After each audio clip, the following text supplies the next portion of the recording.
Hi everyone. So welcome to today's IMIM seminar series. Today, we welcome the speaker Tomás Caravello from the MIT.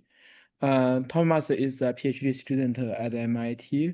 His research focuses on macroeconomics, monetary economics, time series econometrics, and asset pricing. He's very productive. He already has two papers published and seven working papers in the pipeline. So today he is going to present his paper, Financial Conditions Targeting, co-authored with Ricardo Caballero and of Simsek. Okay, now Thomas, all the floor is yours. Okay, thank you so much for the introduction and for the invitation to present. As you said, I'm going to present financial conditions targeting. This is John Way with Ricardo and Alp. And please just feel free to interrupt me if you have any questions during the talk, or then we can talk about them at the end as you wish. Okay, there we go. So the main motivation for this paper is that monetary policy works via asset prices or via financial conditions. Okay, this is something that Fed chairs have been saying repeatedly. Here there is a quote of a press conference of Chair Powell like a few months ago. I think in the paper we used to have another one, so there are many of them. And the main idea is that the Fed moves its interest rate, but what actually affects the macroeconomy is not necessarily the Fed funds rate. It's right by the Fed, set by the Fed directly, but rather a bunch of other asset prices that are dependent. For example, mortgage rates, credit spreads, stock prices, exchange rates. Okay. And I'm going to show you, we're going to talk about these financial conditions indices that basically aggregate all that into a single number that's related to the macroeconomy. Okay. Okay, sorry. But even then, if you go back to, this idea is definitely not new. Like if you go back to Keynes, the general theory, they have, he has a quote in which, I can read for you. There are not many people who will alter the way of living because the rate of interest has fallen from 5 to 4%. Perhaps the most important influence depends on the effect of these changes on the appreciation or depreciation in the price of securities. Okay, so this idea that the Fed funds rate, that interest rate, is not necessarily the direct channel between the Fed and monetary policy and the macroeconomy, it's quite low and has been around. But we want to kind of study that in a bit more deeply. Okay. So we're going to use as a measure of these financial conditions, just to be clear, this type of financial conditions indexes. In particular, we're going to use the one by Andrea Agello and co-authors at the Fed board.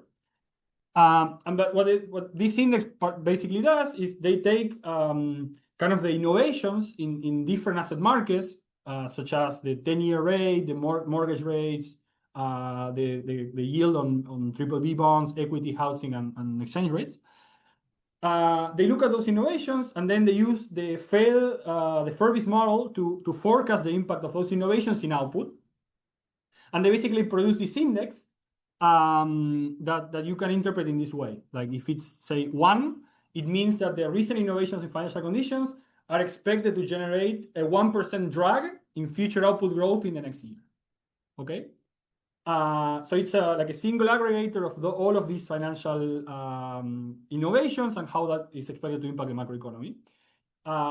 As you can see here, we see in black the financial conditions index, and in different colors is different contributors. Okay, and as we can see, equity, which is in green, is one of the main contributors. Okay, so stock prices are very important, not the only one. For example, you can see the exchange rate being important at some point, housing being important during the housing bubble in the 2000s. And again, just to be clear that what are we measuring here? The sign convention of this is the same as interest rate, if you want. So a positive, an increase in the financial conditions index, it means a tightening. Okay, so if the Fed tightens financial conditions, it's as if it's tightening interest rate. Okay, the signs are the same. Okay, so given this, the first question you may ask is like, okay, we have these financial conditions, they seem to affect the macroeconomy. Why do they move? Okay. So there is a large literature in finance that basically argues that a significant part of asset price volatility is driven by financial noise. Okay. There are some earlier papers and also some more recent work by Caravello and Cohen. what we're going to do in this paper is take like a financial shock from that from that finance literature and show that those same financial noise shocks also have a meaningful macro impact. Okay, so they will not only affect asset prices and asset price volatility, but they will affect inflation, output, and interest rates. Okay, so that's kind of like the first thing in the paper. Then that begs the question of okay, what should stabilization policy do about it? What should the central bank do about it? Okay, if you have these financial shocks that move financial conditions that they seem to affect the macroeconomy, what should we do about it? Okay, should we care about them by themselves or not? Okay, the received answer to this question is given in a few papers by Bernanke and Gertler, in which they argue basically that even if you have kind of inefficient movements in asset prices, the Fed has to focus only on macro variables. Say they have to target inflation and output. There is this quote from their paper, one of their papers, which is there is no significant additional benefit to responding to asset prices directly. Okay, you should the message they have is you should care about macro. These asset price fluctuations, you care about them only if they affect macro directly. Otherwise, you just leave them be. Okay. In this paper, we're going to actually give kind of the opposite answer. Okay, we're going to argue that if we appoint a central bank that cares about macro, but also has an additional term that captures financial volatility, and they try to lower that, that will, in the end, actually help lower macro volatility. Okay, which seems counterintuitive because you're appointing a central bank with an additional objective, but I am saying that in the end you're going to achieve lower macro volatility. Okay? So you're going to lower the part you care about. Okay? So how is that? How does this work? So in the model we write down, the central bank will set its interest rate with one eye on the macro side, but with another eye on the financial part. So in particular, it's going to help stabilize asset prices. So it's going to reduce the volatility of asset prices. Okay. What that's going to do is that's going to lower financial risk. Okay, it makes sense. The central bank is stabilizing asset price fluctuations. Asset prices, say stocks, will move less. There will be less excess volatility. Now, once you lower financial risk, the arbitrageurs in the model that we will have they will be willing to trade more aggressively, and therefore financial markets will endogenously become more elastic in the Gabe-Koigen sense, if you will. Okay. Again, the idea here is that in the model we write down, the arbitrageurs do not fully take care of all the noise because they are risk averse and they don't want to take super large positions because they are risky. So they only arbitrage up to a limited amount due to this risk. But once you lower risk, they are more willing to take large position and therefore isolate asset prices from noise. Okay. And what's the extra part that to go back to macro? Once you have more elastic markets, that will lower financial volatility even more. Okay. And that will help you lower the macro volatility generated by these notions. So in a way, by the central bank committing to stabilize financial conditions, it essentially kind of recruits the arbitrageurs to help the central bank by killing the noise before it reaches the macroeconomy. Okay, that's the basic intuition. Okay. And then in the final part of the paper, we just ask, okay, this is nice theoretically, but what would have happened in the actual data if the Fed had followed this rule? So we extend like recent semi-structural counterfactual methods to address this question, and we find that financial conditions targeted would have lower financial and macro volatility. Okay, so this is not necessarily just a theoretical curiosity, but rather something that would have would have had good effects in the actual data. Okay. Okay, so this is the outline for the talk. We just finished the introduction. I'm gonna talk a little bit about the empirical evidence and the impact of noise in the macroeconomy. Then I'm going to present a new case and model that has this noise and has some limits to arbitrage. I'm going to show that in this model, doing some financial targeting condition is optimal. Then I'm going to go to some policy counterfactuals to show in the data what would have happened if the Fed had done this. And then I will conclude. Okay. Hi, Thomas. May I ask a quick question? Sure. Okay, great. So my name is Inchi. I'm from Indiana. That's very interesting. So I have a clarification question about when you mentioned financial risk and also the financial condition. So it sounds to me like you're specifically referring to the fluctuations in asset prices rather than saying, for example, the leverage ratio or the health in the banking sector. So, for example, Chicago Fed, they have like financial condition index, which is about leverage ratio, leverage condition or like risk condition. Or how do you think about this? Or you basically abstract away from the banking sector and all the mechanism coming from the fluctuation in asset prices in the modeling? Okay, so this is a good point. So sorry, too many animations. If I go back to here, for the index I'm looking at, most of the fluctuations are in equity, and in the model I only will have equity. Okay. So that doesn't, of course, that does not mean that there are some other sources of fluctuations, say in bond markets, in mortgage, or in housing, that may also have the similar effect. But just for modeling purposes and to keep it simple, I'm going to do equity. It is important to say, though, that this paper is not about like financial fragility or I don't know, banking supervision. Okay, of course, that can have very big effects in the economy, but this paper is not about that. This paper is more about normal fluctuations in asset prices and how that leads to some fluctuation in the macro part. So in that sense, you don't model like financial frictions in the model. No. Okay. The model will have only equity, and kind of the friction will be that there is no friction in borrowing or something like that. No. Okay, got it. Yeah, thank you. No, of course. Any other questions? Okay. Let's go with the empirical evidence. So what we're going to do is very standard in the macro sense, which is we're gonna take denote like YT, a vector of macro variables that you will include in a VAR. Okay. This vector in our case I think includes 12 or 13 variables, but we mainly care about inflation, output gap, interest rate, and the FCI. Okay. And okay, so you can write the VAR you estimate, which is the right side of this equation, and you can think that there is some true DGP that generates this data that depends on some structural shocks that you do not observe. That's the left side of this equation. Okay.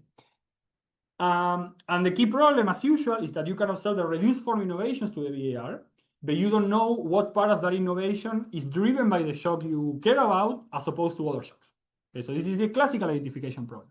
Okay. And what we're going to do is basically we're going to take an instrument from the finance literature, in particular from this Gavian-Koijen paper, and we're going to take their measurement and say, okay, we're going to assume that this measure only correlates with the noise shock that we care about identifying, which is this epsilon mu t, okay? And it may also have some additional measurement error, this is VT, that is uncorrelated with any other structural shocks, okay? So we're going to use their measure, and basically we're going to use it as an instrument in our VAR to identify the effects of the financial noise shocks. Okay, just to tell you a little bit about the specifics of their measure. Basically, what we do and what they do is you go to a flow of funds. From the flow of funds, under some assumptions, you can kind of back out the changes in the quantity held in equity in each sector. Okay, so you will have like a panel in which you have changes in quantity for each sector over time for many sectors. And basically you residualize that basically as much as possible by including some fixed effects, by including principal components. You try to take away all the variation in that equity, in those holdings that is driven by aggregate variables, okay? And you try to keep a part, which is this delta QT tilde, which is kind of a residual from that, which you can attribute to kind of idiosyncratic shocks, okay? And then Gavian-Koijen show that if you take those shocks and you do an equity-weighted average of those, you get this ZT variable, and this ZT variable can be used as an instrument to identify the effects of noise shocks in the equity market in their paper, and in our case in the macroeconomy. Okay. Just to be clear on what this is, we also, because you could say, well, I mean, it's true that you can do all this procedure, you can use principal components, you can use whatever you want to try to remove as much average variation as possible. But how do I know that this is not like beliefs or something, some new shock, some fundamental shock about, say, future productivity? So or sentiment, consumer sentiment. So what we do is we do some robustness checks on like, what does this shock predict about these other things? And for example, we find that it does not predict future TFP. When it hits stock prices, like they increase, but they mean revert. And if you residualize additionally by consumer sentiment, you kind of find the same results that we have. So it's like, this is evidence in favor that we're kind of picking up what we say that we're picking up, and not just like some some belief about future productivity. Okay, of course, this is imperfect, but at least there are not like clear red flags that tell you that you are not. This is not like a type of financial non-shock. Okay. So Gavin question show that this affects stock prices. The question we ask with the VAR and the macro part is what happens to FCI, inflation, and output. Okay. Hi, Yes. Thomas. I Yes. have a couple of questions here. Yeah. So one thing is this granular IV method. How do you captures the exogenous flows in the equity? But how do you guarantee it's also going to monetary shocks that you are going to introduce next? Okay. What I would say is if these monetary shocks were a meaningful driver of variation in these shocks, that will be absorbed by the principal components. Because one thing we do is residual by principal components. We use two principal components. We also try with 3 and 4, and we get essentially the same results. So essentially, any aggregate variation that I'm not explicitly including should be absorbed by the principal components. But since the results kind of don't change by using more principal components, that should be like evidence in favor that if something like that is present, it's not very important. Do you think that the principal components part can convince people that this shock is not confounded with other types? Yeah. It's like we try to put whatever you can see, but then the key part I think is the principal components that try to remove aggregate variation that is not observable. Thank you. Of course. Okay. Just to see what are the effects of this, we just I mean, there are several ways in which you can do this, but I mean, I don't want to get into the technical details of exactly how we compute the impulse response.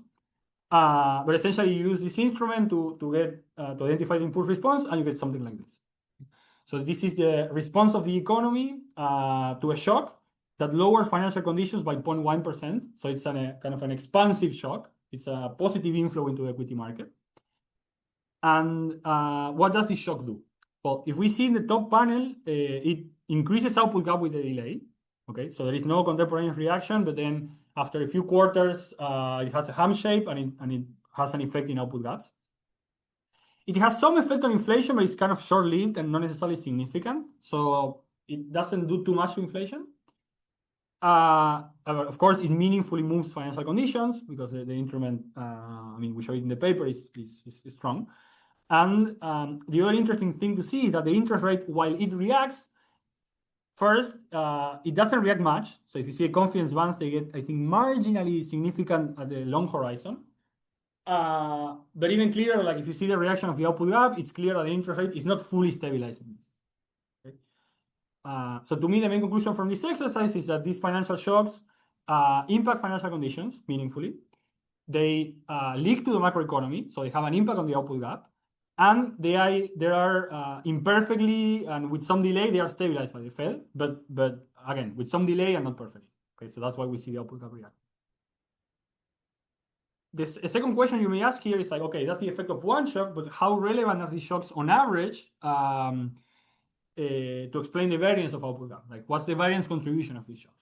Okay. So in order to do that, we compute kind of the forecast variance ratios for this noise shock, okay, which is essentially from say how I'm doing a forecast of say output gap at 8 quarters.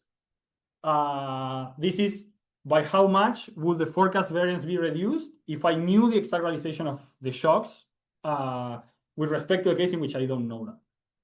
Okay. So basically, I am comparing what's the total forecast variance with the forecast variance where I strip away the component of the variance that comes from these shocks. Okay. Now, as we can see here, we see like 2 lines. Okay, because we estimate this in a few different ways. Okay. So let me focus first on the blue that kind of overlaps with the black line. Okay. Which is what you will get if you would do the standard SVAR-IV thing, which is the following. Again, you are in this VAR world, you have some residuals, and you say, okay, the true shock I want to identify is a rotation of those residuals. It's some linear combination of those residuals, okay, as is written here, this Q prime UT. And I need to find the right linear combination. So basically, you use the instrument you have to find the right linear combination. Okay. So that's kind of that. And a paper by Christian Wolf and Mikkel Plackberg-Müller shows that if you do that, I mean, not exactly that, but something similar, you kind of get like an upper bound to the contribution of the shock. Okay. Now, doing that requires the assumption of what's called invertibility, which is the assumption that the true shock you care about is actually spanned by a linear combination of the residuals. Okay, which may be a big assumption. Okay. So in order to see how robust the results are to that, we also compute a lower bound, which you get if you assume that the shock you measure, this Gabet coefficient shock, is a perfect measure of the shock, and therefore there is no measurement error. Okay, why is this an upper bound?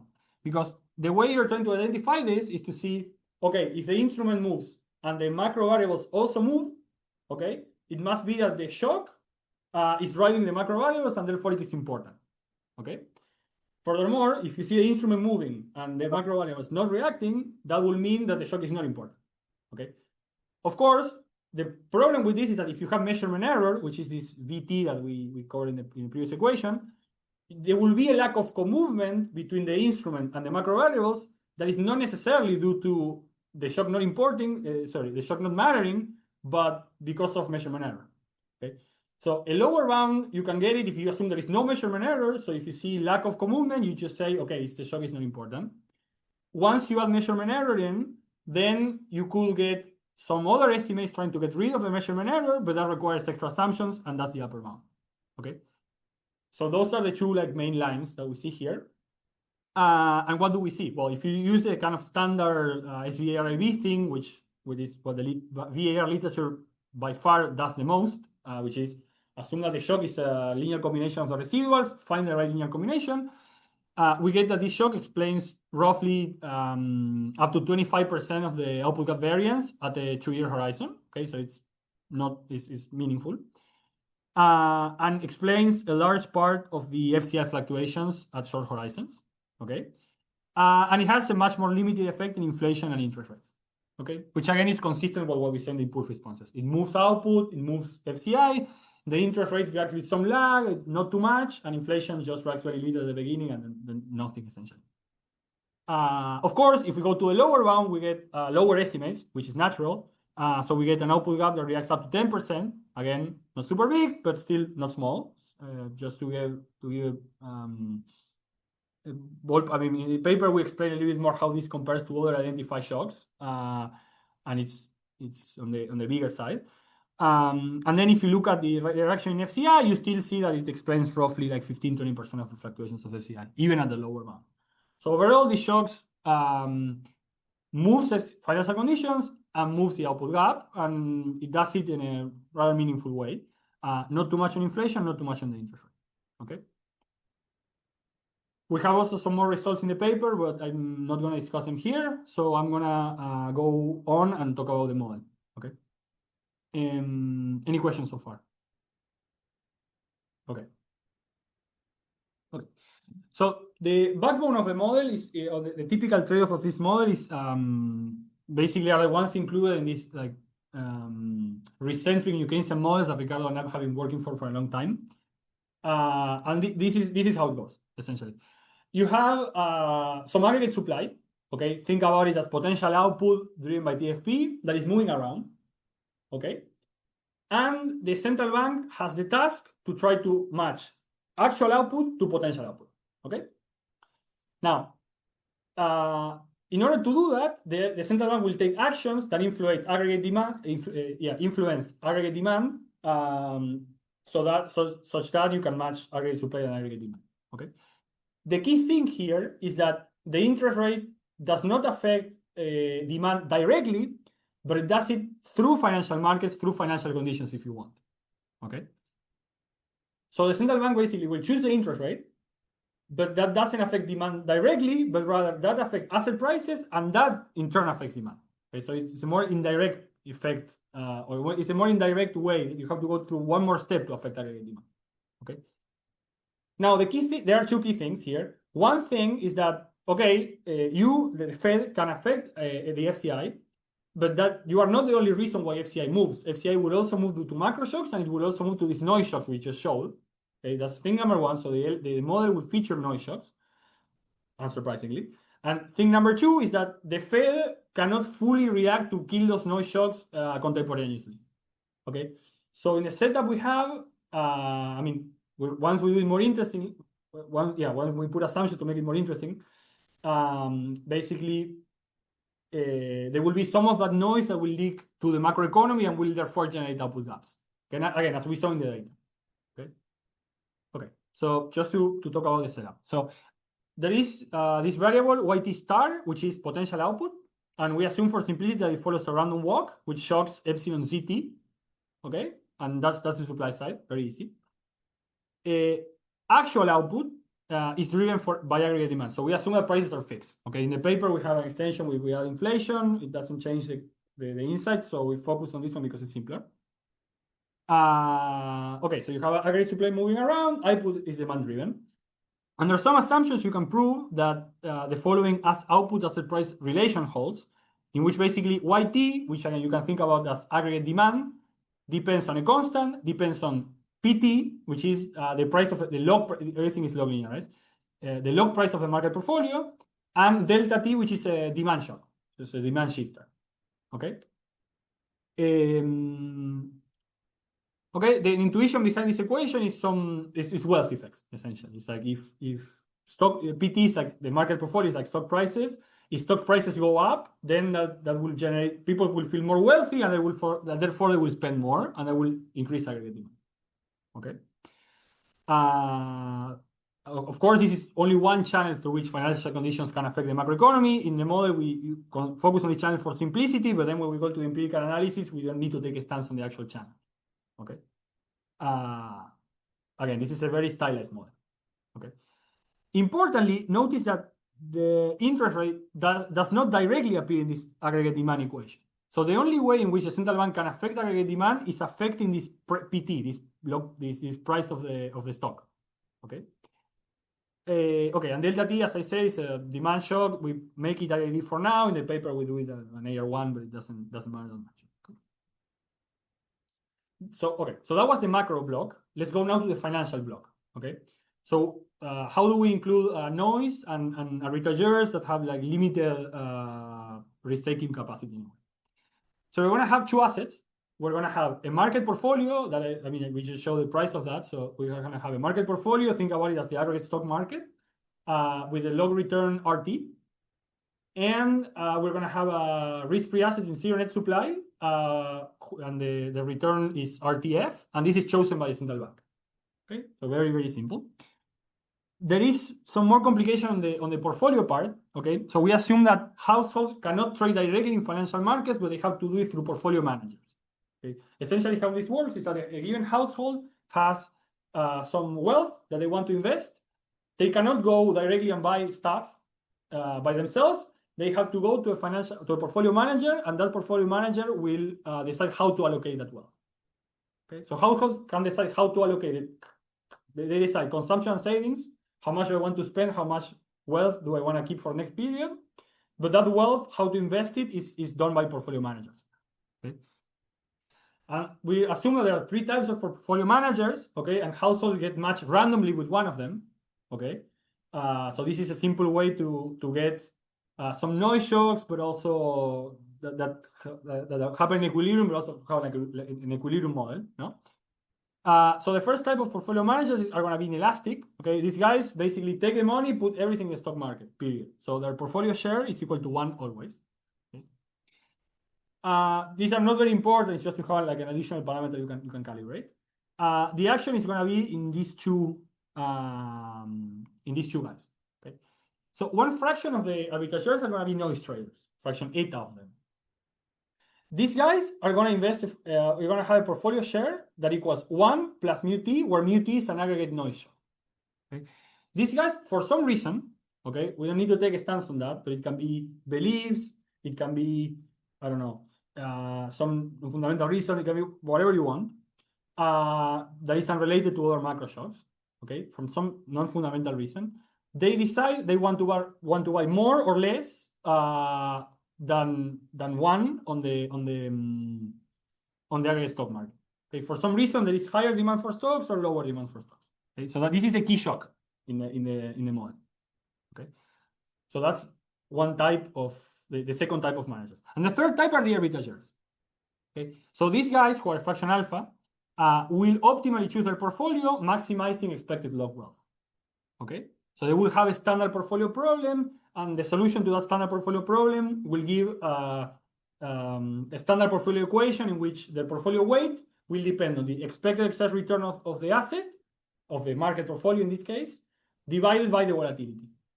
Okay, so the key reason why there is limited arbitrage in this model is because there is risk. So taking large positions is risky, and since arbitrageurs are risk averse, they don't want to take super large positions. Okay.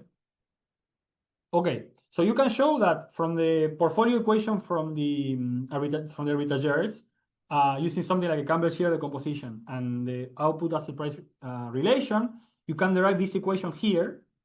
Okay, the one in the bottom of the slide, that basically tells you how the aggregate asset price evolves. Okay, and you can see that it has kind of the typical Campbell-Shear term. So it has this is forward-looking, so it has a future expected price. It has a part that depends on the cash flows. It has has a part that depends on the interest rate, but it has an additional term in orange that depends on the noise. Okay, and what is the intuition for that? Well, in this economy, since the asset is in unit net supply, if the noise traders want to buy more, someone has to sell it, okay? And it has to be the arbitrageurs. But in order to convince the arbitrageurs to take the other side of the trade, prices must adjust because the expected return must adjust. That means that the price today must adjust, okay? So that is why that orange term appears there. Furthermore, notice that the impact of the mu shock on the stock price depends linearly on the variance of this variance is like the variance of returns. Okay, the conditional variance of returns one period ahead. Okay, why? Well, because of the reason I just said.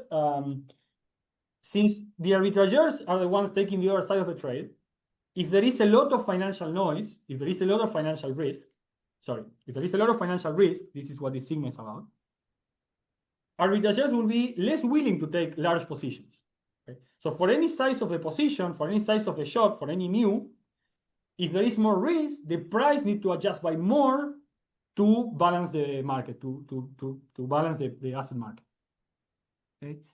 So put it differently, if there is higher return variance, markets are less elastic, and therefore a given shock in this a given quantity shock mu t has higher impact in the price. Okay. Okay. Now, so this noise trader shock is originally from households or is from other sources? Here is from the portfolio managers. So it's not that we have a kind of directly discount rate shock or something on the household side. It originates on the portfolio managers. And the portfolio managers are, as you said, delegated by households, right? Yes. Yes. So I think essentially you want to create some like a market segmentation here, right? So in a way, I think. So. And then because otherwise, if you could freely choose, you would probably just go with the arbitrageurs. The idea is that the household in this model, there are 3 portfolio managers, but you cannot choose which one to get. You get matched randomly with one of them.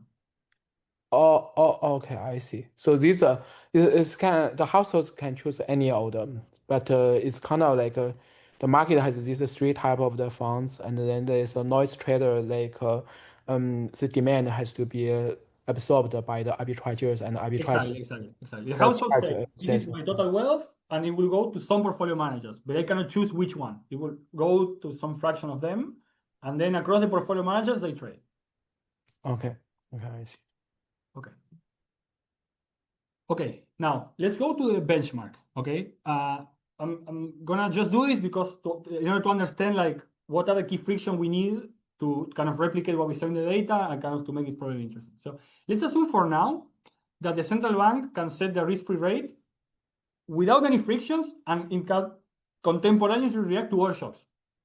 Okay, so as it says here, it says the interest rate after observing all shocks, including the noise shock epsilon ut.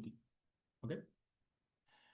in that case, a central bank that tries to minimize output gaps square, so it tries to basically make output gap 0 if possible, will actually succeed doing that. And in equilibrium, it will always ensure that aggregate demand equals aggregate potential output or aggregate supply.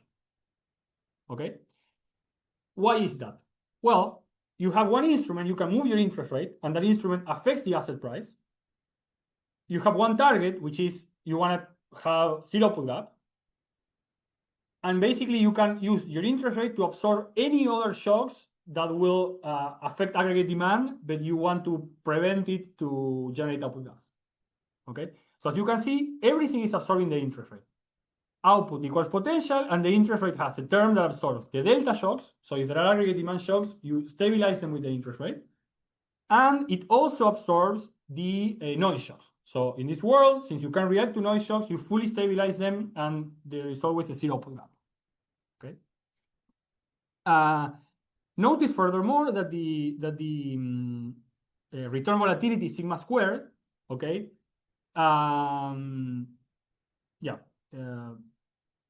Only depends on the macro part. Okay. So basically, what will happen is that since you're moving your interest rate, the asset price will equal this P star, which is kind of the natural asset price, the asset price that is consistent with 0 output gap. And that will vary due to changes in, like, fundamental changes in supply shocks, or these macro demand shocks. And therefore, the financial volatility will only depend on that. And noise shocks will never reach kind of the aggregate asset price.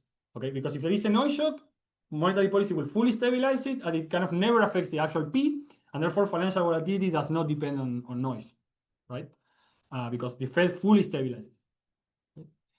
Now, this is a nice benchmark, and it's kind of a divine coincidence type result in which you can get fully like output gaps being 0 all the time. But as we just saw in the data, that doesn't seem to be the case. Okay, so we're going to study a modified version of this problem in which there are some frictions that prevent this full stabilization. Okay, so the way we're going to introduce the frictions, and that's what we do in the main analysis in the paper, is that we're going to introduce reaction lags. Basically, this is just for it doesn't matter for the exact result, it's just for getting as clean as possible formulas. We're going to assume that the central bank sets the interest rate before observing the realization of the noise shock, epsilon ut. Okay. We do assume that the central bank can condition its interest rate in all the macro shocks. So it can condition its interest rate in epsilon zeta t and in delta t. The only one to which it has some lag is this epsilon ut. Okay. That is just for simplicity, again, to get nicer formulas. All what I'm going to say is robust to having the central bank reacting with lags to all shocks, and also to different ways of introducing frictions, such as instead of having this, putting interest rate smoothing. Okay? But just bear with me with this assumption because it makes things cleaner. Now, what would happen in this economy if the central bank still tried to close output gaps in each period in expectation? And just did that, okay? So let's assume that what would happen if the central bank was going to set its interest rate to minimize the loss, okay? Which is ex ante, okay? This expectation lower bar t means that it's the expectation before observing the noise shock, okay? What happens if the central bank tries to minimize that period by period, and that's it. Okay, what will be the equilibrium in that case? Well, in that case, now you will have positive output gaps, or negative, like you will have non-zero output gaps, as shown in the second equation right here. Right? So now actual output equals potential plus a term that depends on the noise shocks. Okay? The other macro shocks do not appear here because the central bank can condition on them and kill them. So that's fine. But financial noise shocks, since they cannot be fully stabilized on impact, they leak into the macroeconomy and they generate macro fluctuations. Okay. If we see the expression of the interest rate, notice that the interest rate does react to noise, but it reacts to past noise. So it cannot react to contemporaneous noise. Okay. And that is exactly the reason why some term like that appears here. Furthermore, notice that the actual asset price equals kind of the P star, kind of the potential asset price, plus noise. So now, since noise is not stabilized, it affects asset prices, okay? And finally, notice that the volatility, okay, sigma square, the volatility of returns, now it is endogenous and it's going to be higher because it has two components. Now it has one component that comes from the macro part, okay? Again, the central bank is moving its interest rate and therefore is moving asset prices to keep up with aggregate supply. So there is this P star term that will generate movement, efficient movement in asset prices. But there is this additional term that comes from the fact that there is noise, okay? And notice that the size of this term is endogenous because you have that the volatility sigma square enters on the left-hand side, but also on the right-hand side square. What is the intuition for this? There is some kind of a sort of a perverse volatility feedback in the following sense. If there is noise, now there is noise that is not stabilized. The variance of returns will be higher, but that will imply that arbitrageurs will want to take smaller positions, okay? So that will mean that the noise will affect prices even more, okay? That will increase volatility even more, okay? So there is this feedback effect in which high volatility means that you don't react. It means that a given shock generates even more volatility, which means that you react even less, and so on and so forth, okay? So you kind of have to solve a fixed point to get at the correct level of the volatility, and that fixed point is given by this quadratic equation right here. Okay. Okay. Basically, what's going to happen is once you include financial conditions targeting, you're going to use that feedback loop to your advantage. So basically, what you're going to try to do is you're going to try to reduce macro volatility. You're going to try to reduce the volatility that comes from the macro part, but that will give you even more reduction in volatility of returns because of these feedback effects. Okay, that's the key thing you're going to try to exploit. Okay. Okay. So let's go now to financial conditions targeting. Like, what is it? How do we define it? And why we're going to show you want to do some of it. Oh, I just want to tell you have like a 10 to 15 minutes. So yeah. Okay. Let me. Okay. Thank you. So, okay. So we're going to appoint a central bank. Okay. That operationally minimizes this loss, okay? That has the same quadratic form for the output gaps, and it has an extra term, okay? Again, this is just operationally. We appoint the central bank and we tell him, do this, but the true loss, the true welfare function of this economy still has only the macro part, okay? What is this extra thing? So this extra thing is kind of the FCI target. So how this is going to work? At each period, the central bank will announce a target for the future, this PT bar plus 1, okay? And then once the future comes, okay, this central bank is going to commit to stabilize the output gap, so it has this term, and also it will try to keep the current asset price close to pre-announced target, okay? I mean, it's not gonna be perfect, but it will try to minimize deviations from the pre-announced target by this extra term. Okay? So that's why it is soft commitment. Like you say, I'm gonna try to hit this target in addition to my macro needs, and this strength of this extra term is gonna be given by this phi. Okay? If you put a very high phi, it means that you're gonna have a very strong motives for FCI targeting. Okay. If I put 0, I go back to the previous case we just analyzed. Okay. Now, what will happen? So you can show that the optimal target that the central bank will announce is the expected value of the potential for the future. Okay. So it is optimal to announce your best forecast for the potential level of asset prices. That's your best target. That's the optimal target. Okay. And the actual implemented outcomes are going to look like this.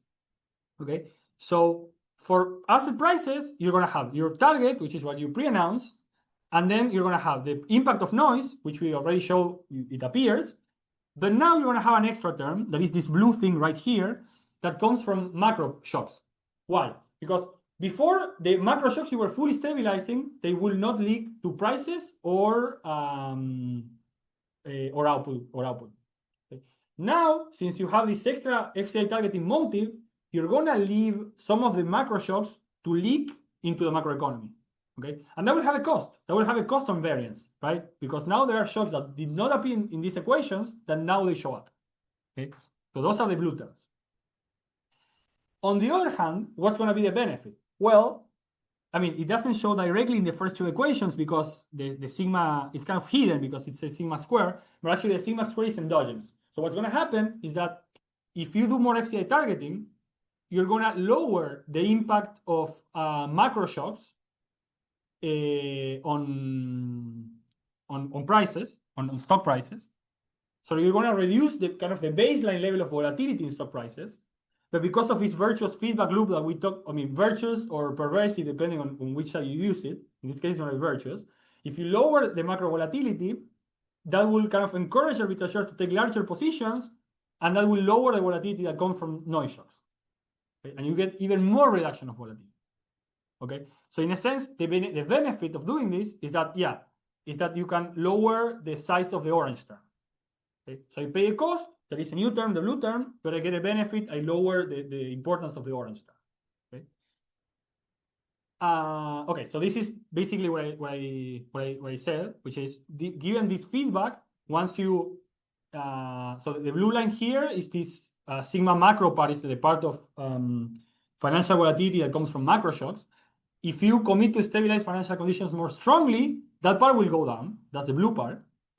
And then endogenously, the part of the volatility that comes from noise will also go down because of this feedback I discussed before. So both things are decreasing in the degree of FCI targeting that you do. Okay.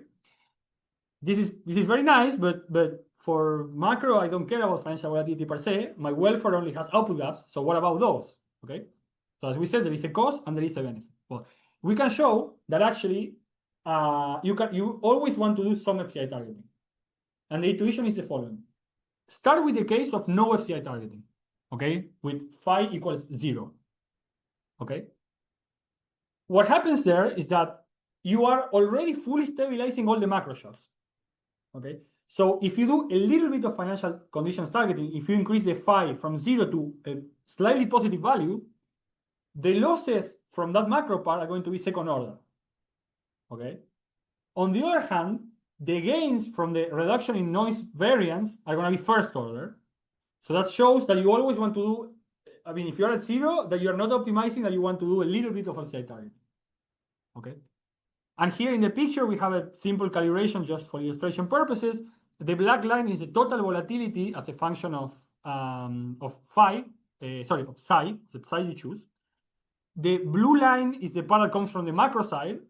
Okay, and the orange line is the part that comes from noise. As you can see, the blue line is kind of flat around 0, and then it increases, okay, because that's the cost. If you do financial conditions targeting, you're going to leave some macro shocks that will affect output gaps.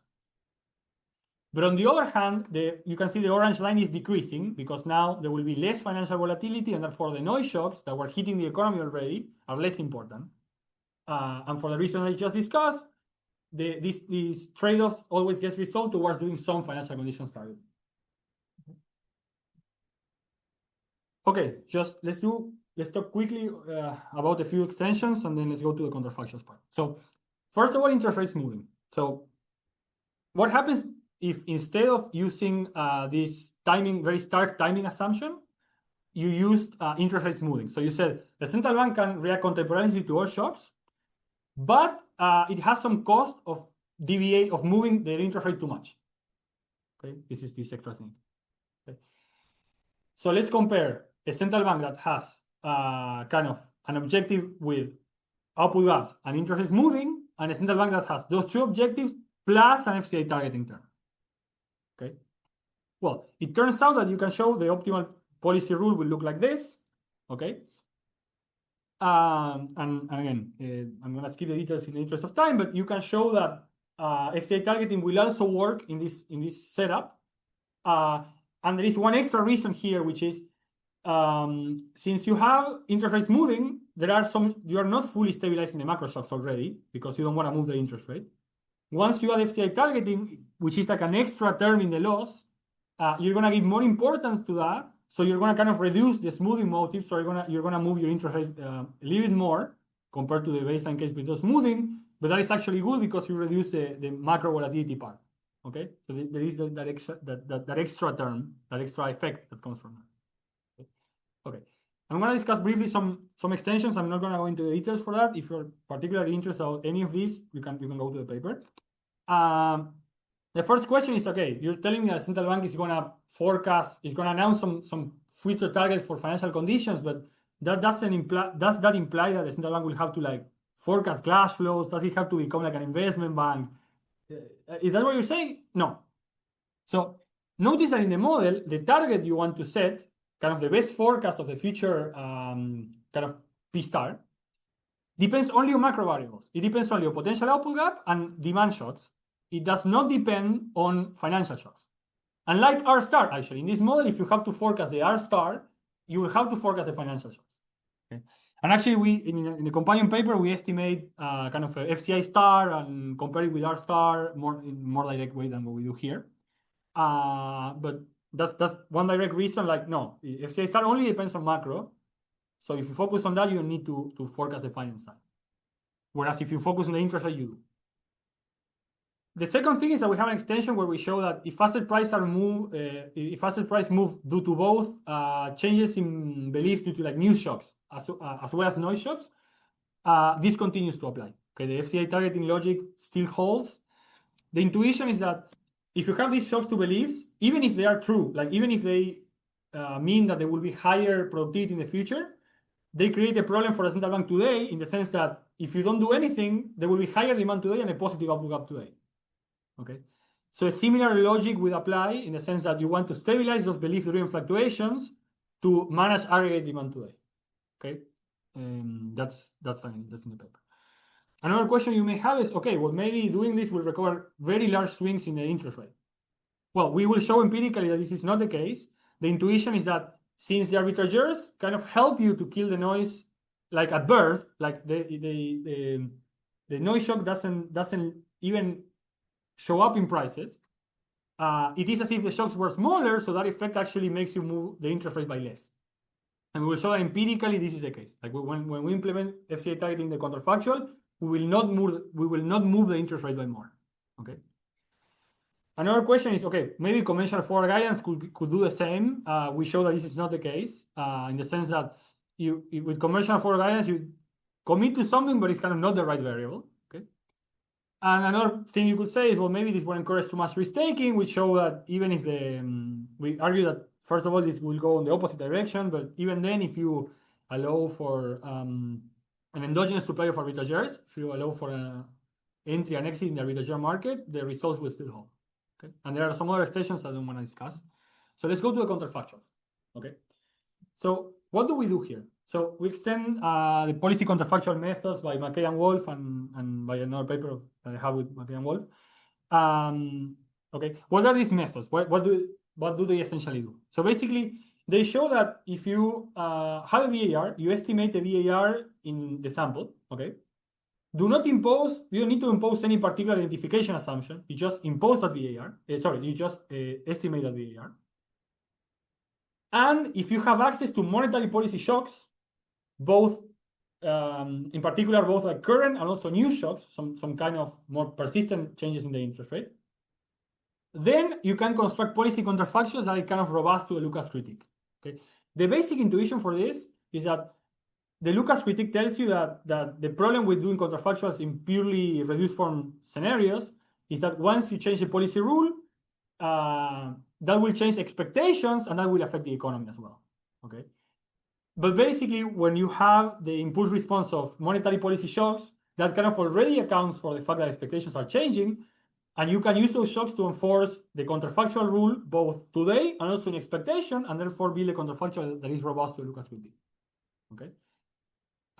Now, okay, so if we could apply this directly, all we would need is a VAR. We wouldn't need to identify directly the shocks of the VAR. And some monetary policy shocks, those we will need to identify, but fortunately there is a large literature that does that, so we can take them from the literature. The problem with doing this in our current setup is that the methodology relies crucially on linearity. Okay, and of course, from our previous discussion, the key trade-off of the model comes from a non-linearity, which is from variance. So what do? We do a small extension of this basic methodology when you have a system that is linear in all, but in one part, and the nonlinearity enters to a rescaling coefficient as we had with the variance, right? So remember that in all our equations, we had the noise shock times a variance that is endogenous, but that just affects the scaling. That does not affect the dynamics, like the shape of the dynamics. That just affects if the shock is large or small, okay? We show that in such a setup, okay, that works for the model we have written down, okay? You can use a similar approach to theirs, but you need to take you need one additional piece of knowledge, and you have to do one additional step. The additional piece of knowledge is that you need to identify the noise shock, essentially. So in the basic counterfactual methodology, you don't need to identify any of the shocks in the VAR. Here, you need to identify what part of the residuals come from the noise shock and what part come from the rest. Okay? Fortunately, we just did that in the first part of the talk, so we can use that. Secondly, you need to kind of solve for the new value of the volatility, which is endogenous, right? You cannot just do what you would usually do with this methodology. You need to account for the new rescaling because the volatility is different. Okay, we show in the paper how to do it. You basically have to solve a quadratic that is similar to the one in the model, but with additional shocks. Okay, but it does not require to identify any of the parameters. You just need kind of the conditional variance of the shock. Of FCI on the shocks and on the noise shock. That's all you need. So you don't need to identify any of the parameters I showed before. Okay. So under those assumptions, you can construct the counterfactuals using a variant of the methodology of Mackay and Wall. Okay, so we use the methodology to study the counterfactual implications of a FED that will follow the following rule. Basically, of a FED that tries to minimize this loss that I have written in the screen, okay, that has inflation, output gap, it has some interest rate smoothing term, okay, which we add for the typical reasons that happen in this literature, which is if you just put a dual mandate and try to minimize inflation square and output gap square, the resulting policy will move the interest rate a lot. And that's kind of undesirable. So this literature, what they do is basically they add an interest rate smoothing term to avoid that. Okay? We do that and we calibrate the parameter in the interest rate smoothing part to match the interest rate volatility, okay, that we observe in the data under dual mandate. And then we add this extra term, which is the FCI targeting term. Okay, with this FCI bar is also chosen optimally to minimize this loss. We have the details in the paper. I don't wanna discuss them too much now. Okay. So what we have here is kind of the counterfactual impulse response to a noise shock. Okay, the original impulse response to a noise shock is in black here. What we would get if we did the Mackay and Wolf thing, period, like with no additional layer of accounting for the volatility reduction, we will get the beige term right here. The beige lines in these panels. Okay. So what would the central bank do to this shock? Well, they will hide the interest rate by more, and that will kind of mute the reaction of financial conditions a little bit and mute the impact on output gap a little bit. Okay. So this is kind of the direct effect. Now, once you commit to do this regularly, and arbitrageurs anticipate that, and the variance is lower, that essentially kind of scales down the kind of the size of the impulse response. And once you account for that in the counterfactual, you get the blue line. Sorry, just to clarify, this is yes. Go ahead. This is the theory part, right? I thought you were talking about empirical counterfactual, but this is from the theory, right? No, this part is pure empirical actually. So what I'm doing here is black line is exactly the same I showed you in the the beginning. The beige part is the counterfactual impulse response constructed as in Mackay and Wolf, which is just you have two monetary policy shock, combine them in the best way possible to minimize this loss. I see. Then the blue line is the same, but accounting for the volatility reduction, which is I see. Okay, so you use a counterfactual that minimize an objective. Yes, exactly. Yeah. Sorry, I kind of rushed, so sorry if it wasn't clear. Okay, so basically the additional part gives you this reduction in the volatility, which kind of shrinks down the impulse responses. So in my discussion, I actually have a very simple illustrative example to show how this works. So how this works in Yeah.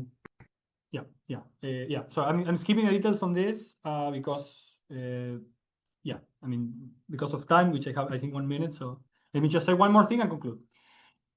So this is the impact of financial condition targeting in second moments. Okay, what I have plotted here is there are 3 lines in each plot. So the line is the standard deviation of the variable under 3 different scenarios. The black line is what we see in the data. Okay, so the black line on output gap, on inflation, blah, blah, blah, is the standard deviation of that variable in the data. The red line is what will happen if we did a policy that minimizes the dual mandate loss with no FCI targeting. And the blue dashed line is what will happen if we did a counterfactual rule that applies FCI targeting. So it minimizes the same loss with the additional FCI targeting term. Okay. What we can see is that relative to the data, FCI targeting would have meaningfully reduced output gap volatility and financial volatility, not done too much to inflation. So inflation volatility is roughly the same, a little bit higher, but not too much. And the interest rate volatility is roughly the same, which is what I said before. Like you get better outcomes in the macro part without having to move the interest rate by more. Secondly, the relative to dual mandate, you see that the macro improvements are similar. There are some improvements, they are not super big. You do still get some extra improvements on the financial volatility side. Okay, so you can get somewhat better macro outcomes with much lower financial volatility relative even to an optimal dual mandate policy. Okay, I'm out of time, so just to conclude, what we do in this model is we present evidence that financial noise shocks affect the macroeconomy. We build a model with noise and limits to arbitrage, and we analyze the policy implications, and we find that doing a form of FCI targeting is optimal. In FCI targeting, the central bank announces a soft FCI target and commits to keep financial conditions close to that target, in addition to its standard macro terms. And we show how that, via a virtuous cycle or virtuous feedback on the volatility, can help you reduce the macro volatility part. And then we evaluated this using recent counterfactual methods and show that this would have helped stabilize aggregate fluctuations in the US economy.